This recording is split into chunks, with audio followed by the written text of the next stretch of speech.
नमस्कार दोस्तों, आज हम बता रहे हैं कि जब वीर कर्ण श्री कृष्ण की द्वारिका को जीतने आए तो श्री कृष्ण ने क्या किया था। श्री कृष्ण जब द्वारिका में थे तो वीर कर्ण कौरवों के साथ द्वारिका को जीतने आए थे। तो श्री कृष्ण और वीर कर्ण के बहुत बड़ा भयानक युद्ध हुआ था। एक बार की बात है जब कौरवों और गंधर्वों का युद्ध हुआ था, तब कौरवों को हरा दिया था।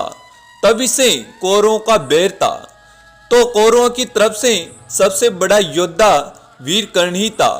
तो कौरवों ने वीर कर्ण को द्वारिका को जीतने भेजा था। तो वहां पर बहुत बड़ा भयानक युद्ध हुआ था। तो आगे बढ़ने से पहले हमारे YouTube चैनल को लाइक सब्सक्राइब जरूर करें और पूरी वीडियो जरूर देखें। भगवान कृष्ण की द्वारिका को किसने नष्ट किया था? मथुरा से निकलकर भगवान कृष्ण ने द्वारिका क्षेत्र में ही पहले से स्थापित खंडहर को हो चुके नगर को क्षेत्र में एक नए नगर की स्थापना की थी। कहना चाहिए कि भगवान कृष्ण ने अपने पूर्वजों की भूमि को फिर से रहने लायक बनाया था। लेकिन आखिर ऐसा क्यों हुआ कि द्वारिका को मथुरा से निकलकर भगवान कृष्ण ने द्वारिका क्षेत्र में ही पहले से स्थापित खंडहर हो चुके नगर क्षेत्र में एक नए नगर की स्थापना की थी। कहना चाहिए कि भगवान कृष्ण ने अपने पूर्वजों की भूमि को फिर से रहने लायक बनाया था। लेकिन आखिर ऐसा क्यों हुआ कि द्वारिका नष्ट हो गई? किसने किया द्वारिका को नष्ट?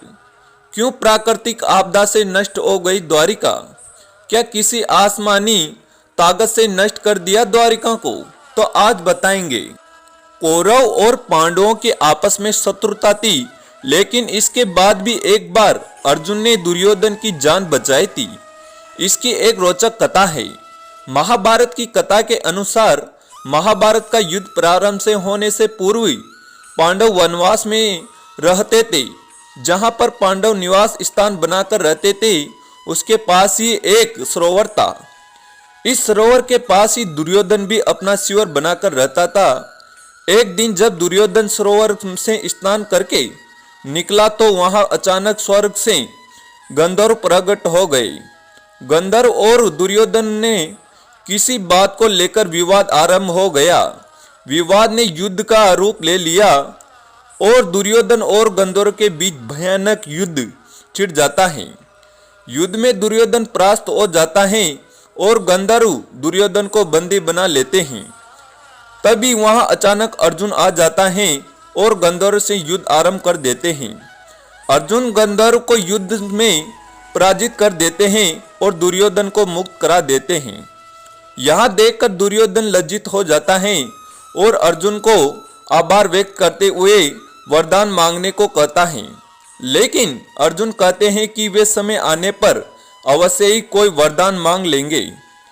इसके बाद अर्जुन वहां से चला गया। भीष्म पितामह के 5 स्वर्ण तीर्थ। महाभारत का युद्ध जब आरंभ होता है तो युद्ध में पांडव और कौरवों पर भारी पड़ने लगते हैं। तब भीष्म पितामह 5 स्वर्ण तीर्थों को अभिमंत्रित करते हैं। भगवान श्री कृष्ण को जब यह बात ज्ञात होती है तो वह इन तीर्थों को हासिल करने के लिए योजना बनाने लगते हैं, क्योंकि भगवान श्री कृष्ण जानते थे कि यदि युद्ध में इन तीरों का प्रयोग हुआ तो पांडव की हार निश्चित है। जब श्री कृष्ण अर्जुन को दुर्योधन का वरदान याद दिलाते हैं तो क्या होता है? श्री कृष्ण ने तीर प्राप्त करने के लिए जब अर्जुन को दुर्योधन के वरदान की याद दिलाई तो अर्जुन से दुर्योधन ने अपना वरदान मांगने के लिए भेजा। वरदान में श्री कृष्ण से अर्जुन ने इन 5 तीर्थों को मांगने के लिए कहा तो श्री कृष्ण की बात को सुनकर अर्जुन दुर्योधन के पास चला जाता है और दुर्योधन को वरदान की याद दिला देता है।